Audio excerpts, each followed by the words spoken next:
नमस्कार दोस्तों, स्वागत है आप सभी का हमारे YouTube चैनल स्टडी विद नवीन शर्मा में। आज के वीडियो में हम डिस्कस करने वाले हैं बहुत ही इंपॉर्टेंट टॉपिक, जो कि सभी विद्यार्थियों की एक कन्फ्यूजन रहती है कि ये टॉपिक हम कैसे तैयार करें। ये टॉपिक वैसे तो समझने के बाद ये इजी है, लेकिन फिर भी ये थोड़ा सा लंबा होता है। लोग संधि, ठीक है, आज का टॉपिक क्या है हमारा? संधि। हिंदी का टॉपिक है संधि। तो संधि अक्सर लोग गलत कराते हैं, और कुछ लोग संधि के जो क्वेश्चंस आते हैं वो अधिकतर ऐसे पूछे जाते हैं कि इसमें कौन सी संधि होगी, उसे पहचानना होता है। तो 4 ऑप्शंस दे रखे होते हैं, तो उस तरह से संधि, क्योंकि उनमें थोड़ा थोड़ा सा ही अंतर होता है, बस वर्णों का फर्क होता है, अक्षरों का फर्क होता है, तो उस वजह से क्या होता है, अधिकतर बच्चों के क्वेश्चंस गलत हो जाते हैं। तो आज हम समझेंगे संधि को। तो पहले तो स्टार्ट करते हैं कि संधि होती क्या है। ठीक है, तो संधि क्या होती है? दो वर्णों के आपस में मिल जाने से जो विकार उत्पन्न होता है, जो दो वर्ण होते हैं, अगर कोई भी दो वर्ण हुए, उनके मिल जाने से जो विकार, जो तीसरा विकार, या कहते हैं जो परिवर्तन, विकार को ही क्या कहते हैं? जो परिवर्तन आया उसे ही क्या कहते हैं? उसे ही संधि कहते हैं। ठीक है, तो जो परिवर्तन आया उसे ही संधि कहते हैं। तो परिवर्तन क्या हो रहा है? ठीक है, ये जैसे हमने एग्जाम्पल दे रखा है, कवि प्लस ईश, कवि प्लस ईश। तो कवि प्लस ईश क्या हो जाता है? कवीश। ठीक है, तो इसमें पहले यहाँ पे क्या है? छोटी ई है, और यहाँ पे बड़ी ई है। ये बड़ी ई है, और ये छोटी ई बड़ी ई मिलकर ये क्या हो गए? बड़ी ई। ठीक है, तो ये क्या हो गया? ये दोनों के मिलने से जो विकार उत्पन्न हुआ, ये दोनों शब्द मिल गए, और ये एक तीसरा शब्द का निर्माण हो गया, एक परिवर्तन आया। उस परिवर्तन को ही क्या कहते हैं? संधि कहते हैं। तो ये था संधि। अब संधि के प्रकार के बारे में जानेंगे कि संधि होती कितने प्रकार की हैं। तो संधि के जो हमारे प्रकार हैं, ये संधि के हमारे 3 प्रकार होते हैं। कौन कौन से? स्वर संधि, व्यंजन संधि और हमारा विसर्ग संधि। ठीक है, स्वर संधि, व्यंजन संधि और विसर्ग संधि 3 प्रकार होते हैं हमारे संधि के। तीनों प्रकारों में सबसे पहले आज जिसको हम डिस्कस करेंगे वो हम स्वर संधि को डिस्कस करेंगे। ये वीडियो देखने के बाद आप मुश्किल से 10 सेकंड में, ठीक है, 10 सेकंड में किसी भी संधि का आंसर कर देंगे। जो भी स्वर संधि होगी उसका आंसर इस वीडियो को देखने के बाद आप 10 सेकंड में स्वर संधि को आराम से कर देंगे। 10 से भी कम में कर देंगे। आप एकदम से देखेंगे और आंसर उसका कर सकते हैं। ऐसे आपको मैं समझा दूंगा और इसका एक ऐसी ट्रिक बता दूंगा, वैसे आप आराम से कर लेंगे। ठीक है, तो स्वर संधि को देखते हैं। स्वर संधि में पहले जो हमारा टाइप है स्वर संधि। स्वर संधि किसे कहते हैं? एक स्वर के साथ दूसरे स्वर के मेल से जो परिवर्तन होता है उसे स्वर संधि कहते हैं। हमने पहले ही बात की कि दो वर्णों के मेल से जो परिवर्तन होता है, तो स्वर संधि किसे कहते हैं? जब दो स्वर मिलेंगे तो क्या हो जाएगा? हमारी स्वर संधि हो जाएगी। दो स्वर मिलेंगे और उनसे जब तीसरा वर्ण कोई बनेगा या परिवर्तन होगा जो भी, उससे क्या निर्मित होगी? हमारी स्वर संधि निर्मित होगी। अब स्वर संधि के भी प्रकार हैं। इसमें जैसे दे रखा है हिम प्लस आलय। ठीक है, हिम प्लस आलय ये मिलकर क्या बन जाते हैं? हिमालय। ठीक है, इसमें क्या है? स्वर संधि। विद्या प्लस अर्थी, ये विद्यार्थी। ठीक है, तो इसमें भी क्या है? हमारा स्वर संधि। इसके बाद हम पढ़ते हैं कि हमारे स्वर संधि के प्रकार कितने होते हैं, जो टाइप्स हैं हमारे संधि के, स्वर संधि के कितने प्रकार होते हैं। तो प्रकार की बात करें तो हमारे कितने प्रकार होते हैं? 5 प्रकार होते हैं हमारे स्वर संधि के। 5 प्रकार होते हैं, और स्वर संधि को ही हम डिस्कस करेंगे। तो इसका जो पहला प्रकार है हमारा, वो क्या है? दीर्घ संधि। ठीक है, दीर्घ स्वर संधि, दीर्घ संधि या दीर्घ स्वर संधि बोलते हैं। इसे हल करने के लिए, वैसे तो ये संधियां हैं, इनमें बहुत कंफ्यूजन रहती है, लेकिन मैं आपको आसान तरीका बता रहा हूं, वो आप एकदम से देखेंगे उसमें तो कोई भी संधि का आंसर कर पाएंगे। इसमें देखिए, यदि संधि के मध्य आ, ये बड़ा आ है, आ, बड़ी ई, बड़ा ऊ या ऋद की मात्रा या यह स्वर आ जाए, ठीक है, या तो ये स्वर आ जाए या इनकी मात्रा आ जाए, तो वहां पे क्या होगा? वहां पे सीधे से क्या होगी? दीर्घ संधि होगी। ठीक है, सीधे से दीर्घ संधि होगी। कैसे होगी? वैसे दीर्घ संधि के बहुत सारे फॉर्मूलाज होते हैं, उन्हें याद करना पड़ता है। आ प्लस ई, आ प्लस बड़ा आ बराबर इतना बड़ा आ, इस तरह से उतने फॉर्मूलाज याद करेंगे तो आप वो नहीं कर पाएंगे। आप उतना उसमें में सोचने में भी टाइम लगेगा। ये क्या है? इसको सीधे से याद करना है आपको। ये वाले या तो कहीं पे ये शब्द आ जाए, जो स्वर है ये स्वर आ जाए, या फिर इनकी मात्राएं आ जाएं, तो सीधे से वहां पे कौन सी संधि होगी? सीधे वहां पे कौन सी होगी? हमारी दीर्घ संधि। दीर्घ संधि कैसे होगी? देखो, अस्त प्लस अचल। ठीक है, अस्त और प्लस अचल जब जुड़ा है तो यहाँ पे छोटा, यहाँ पे जब बीच में मध्य में क्या आ जाए आपका? मध्य में बड़ा आ, बड़ी ई, बड़ा ऊ और ऋ, इनकी मात्रा या ये शब्द। ठीक है, तो क्या आया? बड़ा आ। ठीक है, बड़ा आ आया है तो क्या हो गया? अस्ताचल। ऐसे ही महा प्लस आशय, तो यहाँ पे भी क्या आया है? बड़ा आ। ठीक है, मही प्लस इंद्र, यहाँ पे बड़ी ई की मात्रा आई है। ठीक है, भानु प्लस उदय, यहाँ पे बड़ा ऊ की मात्रा आई है। ठीक है, बड़ा ऊ की मात्रा आई। मात्र प्लस ऋणम, ये ऋण, ये ऋण एक छोटी ऋण होती है, एक बड़ी ऋण। अब मैं आपको समझाने के तौर पे समझा रहा हूं। ऋण एक में इस तरह से लगा होता है, एक में इस तरह से लगा होता है। ठीक है, एक में केवल ये होता है और एक में ये होता है, दोनों। ठीक है, तो ये 2 वाला हो जाता है। जब ये और ये या ये दोनों बड़े हों तो मिलते हैं जब ऋण, तो क्या हो जाते हैं?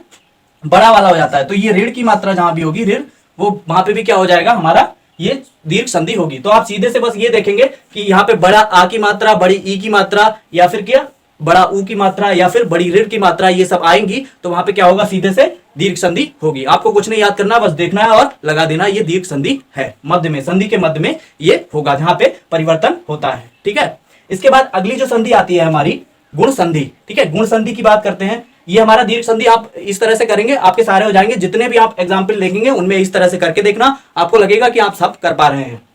उसके बाद आता है गुण संधि। तो गुण संधि में क्या होता है, इनके मध्य में ए ओ की मात्रा या अर आता है। ठीक है, ये जो संधि होती है गुण संधि, इसके मध्य में क्या आता है, या तो ए की मात्रा आएगी, या ओ की मात्रा आएगी, या क्या आएगा, अर आएगा। ठीक है, तो ए ओ और अर। ठीक है, ए की मात्रा या ओ की मात्रा या अर, ये जिसमें भी आ जाए तो सीधे से आप क्या लगाएंगे, गुण संधि। ठीक है, सीधे से गुण संधि लगाएंगे, आपको कुछ नहीं सोचना है, बस गुण संधि लगा देनी है। जब मध्य में, ये मध्य में, संधि के मध्य में आपको तीनों चीजों में से कुछ मिलेगा तब। तो देखते हैं, देव प्लस इंद्र। ठीक है, देव प्लस इंद्र, तो यहां पे क्या चेंज हुआ है, देवेंद्र। ए की मात्रा आ गई, हमें मिल गया। दूसरे में भी हमें क्या है, परम प्लस ईश्वर, ए की मात्रा मिल गई। तीसरे में क्या है, रमा प्लस ईश। ठीक है, रमा प्लस ईश, इसमें भी हमें ए की मात्रा मिल गई। उसके बाद महा प्लस ऋषि। ठीक है, महर्षि में यहां भी हमें क्या मिल गया, ऋ की मात्रा मिल गई, वो अर मिल गया। ठीक है, महा प्लस ऋषि, यहाँ पे क्या है, महर्षि, अऋषि, अऋषि। ठीक है, तो अर मिल गया, तो महर्षि यहाँ पे अर मिल जाता है। उसके बाद महा प्लस उत्सव। ठीक है, महा प्लस उत्सव, यहाँ पे ओ की मात्रा मिल गई हमें। ठीक है, तो ओ ए या अर, ये जहां पे भी मिल जाएंगे आप सीधे से लगा देंगे, गुण संधि होगी वहां पे। क्या होगा, गुण संधि होगी वहां पे। ठीक है, तो आप सीधे से लगा देंगे, आपको कोई रूल नहीं पढ़ना है, कोई फॉर्मूला नहीं पढ़ना है, कुछ नहीं याद करना है, बस ये देखना है और लगा देना है। उसके बाद अब आता है हमारा वृद्धि संधि। ठीक है, अगली जो संधि है तीसरी हमारी वृद्धि संधि। वृद्धि संधि में क्या होता है, मध्य में ए की मात्रा या फिर अ की मात्रा क्या आता है, वृद्धि संधि में ए की मात्रा या अ की मात्रा मध्य में आती है। ए या ओ की मात्रा जब मध्य में आ जाएगी तो क्या होगा, वहां पे कौन सी संधि, वृद्धि संधि होगी। देखते हैं एग्जाम्पल। ठीक है, तत्र प्लस एव, तत्र प्लस एव, तो तत्र एव है। ठीक है, तत्र एव का क्या हो जाता है, तत्र एव। यहां पे आपको क्या मिल गया, ए की मात्रा। ठीक है, ए की मात्रा मिल गई आपको। यहाँ पे जल प्लस ओक। ठीक है, जलोक, यहाँ पे क्या मिल गया आपको, ओ की मात्रा मिल गई। क्या मिल गया, ओ की मात्रा मिल गई। यहाँ पे महा प्लस ओज। ठीक है, तो यहाँ पे आपको क्या मिल गया, महोज, ओ की मात्रा मिल गई। तो और यहाँ पे देखिए वन प्लस औषध। ठीक है, बनौषध, यहाँ पे आपको अ की मात्रा मिल गई। जब संधि के मध्य में आपको ए की मात्रा या अ की मात्रा मिल जाए, ए की मात्रा या अ की मात्रा मिल जाएगी, सीधे से लगाएंगे आप वृद्धि संधि। कुछ नहीं सोचना है, सीधे से वृद्धि संधि लगानी है, आपको कोई फॉर्मूला याद नहीं करना, कुछ नहीं। इसके बाद अगली जो संधि आती है हमारी यण संधि। ठीक है, इसी तरह से आप जितने भी आपकी बुक्स, किसी में बुक्स में एग्जाम्पल दे रखे हैं, आप उससे से करिएगा, आपको आप देखेंगे कि आप सब कर पा रहे हैं। ठीक है, तो अगली जो संधि है यण संधि। यण संधि में हमारा क्या होता है, जब मध्य में स्वरों के मिलने से, ठीक है, या वा या रा बने। ठीक है, जब मध्य में दो स्वर मिल रहे हो, उनसे तीसरा वर्ण उत्पन्न हो रहा हो, या तो या तो वा या तो रा। ठीक है, ये जो है ये दोनों पार्ट मिलकर इन तीनों में से एक वर्ण अलग से उत्पन्न हो जा रहा हो जो पहले नहीं हो, क्या देखेंगे आप, या वा या रा, या वा या रा, इन तीनों में से कुछ भी उत्पन्न अगर हो रहा हो किसी संधि में, तो वो सीधे से क्या लगाएंगे आप, यण संधि लगाएंगे। कैसे, देखिए, अति प्लस अधिक। ठीक है, अति प्लस अधिक, यहाँ पे क्या हो गया, अत्यधिक। ठीक है, यहाँ पे कहीं या नहीं था, यहाँ पे या आ गया, या उत्पन्न हो गया, तो कौन सी संधि लगाएंगे आप, यण संधि। सीधे से, कुछ नहीं करना आपको। इसी तरह से वी प्लस अर्थ। ठीक है, वी है, अर्थ है, यहाँ पे या है, कहीं कहीं नहीं है, तो यहाँ पे या आ गया, तो यहाँ पे कौन सी संधि हो गई, यण संधि। ठीक है, कुछ नहीं करना है, यण संधि लगानी सीधे।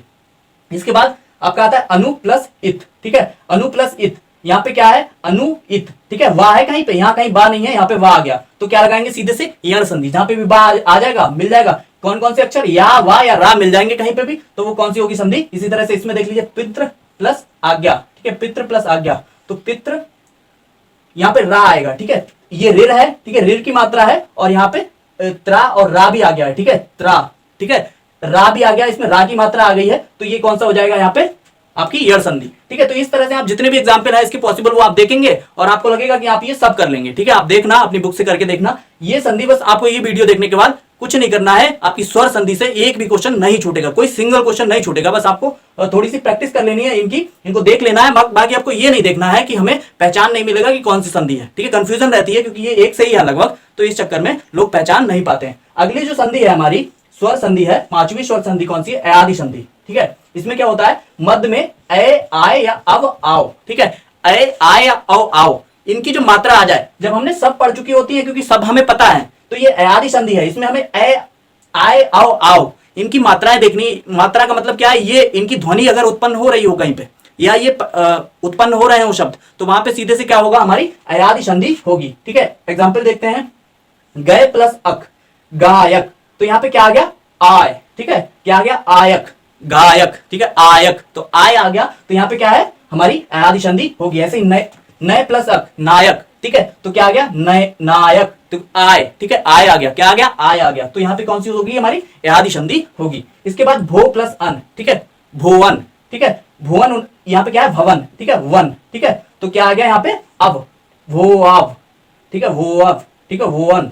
ठीक है, अब आ जाता है यहाँ पे, तो क्या आ जाता है, अब, तो यहाँ पे कौन सी संधि होगी, अयादि संधि होगी। पो प्लस इत्र, ठीक है, पवित्र। ठीक है, पवित्र, तो अवि अवित्र, पवित्र अवित्र। ठीक है, तो क्या आ गया, अवि आ गया, तो यहाँ पे कौन सी संधि होगी, अयादि। इसी तरह से पोवक। ठीक है, पोवक पावक, इसका क्या हो जाता है, पावक। ठीक है, पाव आव। ठीक है, आव आ गया, पावक आव। ठीक है, आवक आ जाता है, तो ये कौन सी संधि होगी, अयादि संधि होगी। इस तरह से आप करके देख लेंगे, आपको सारी संधि आप आराम से कर पाएंगे। आपको लगेगा कि कोई भी संधि का क्वेश्चन हमसे नहीं छूट रहा है। आप जितने भी क्वेश्चन अटेम्प्ट करेंगे, संधि का कोई भी क्वेश्चन जो स्वर संधि से आएगा, इस वीडियो को देखने के बाद आपको कोई भी कंफ्यूजन नहीं रहेगी, आप सारे क्वेश्चंस को सॉल्व कर पाएंगे। बाकी आपका रह गया है, इसके बाद अगला जो पार्ट है हमारा व्यंजन संधि और उसके बाद विसर्ग संधि, उसको हम नेक्स्ट वीडियोस में देखेंगे। इस वीडियो को आप देखने के बाद कोई भी आप प्रैक्टिस करके देखना खुद से, आप देखेंगे कि अल्टीमेट चेंज आया है। आप सारे क्वेश्चन कर ले रहे हैं, कोई भी क्वेश्चन नहीं छूटेगा संधि से, सारे क्वेश्चन हो जाएंगे। बस आपको वर्णों का वर्ण याद रखने हैं कि यह संधि में क्या है, वो भी एक सिंपल से 2-3 शब्द हैं, वो आप जब वीडियो को देखेंगे एक दो बार, तो आप आराम से कर लेंगे। ठीक है, तो आज के लिए बस इतना ही। संधि जो कि एक बहुत ही टफेस्ट टॉपिक है, लोग ऐसा समझते हैं, है नहीं, ऐसा समझते हैं, तो इसको मैंने इजी वे में आपको सरल रूप से समझाने की कोशिश की है। आई होप आपको ये अच्छे से समझ में आ गया होगा। इसी तरह की वीडियोस के लिए सब्सक्राइब करें हमारा यूट्यूब चैनल स्टडी विद नवीन शर्मा और बेल आइकन को प्रेस कर दें, जिससे आगे आने वाली वीडियोस की नोटिफिकेशन आपको आसानी से मिलती रहे। धन्यवाद।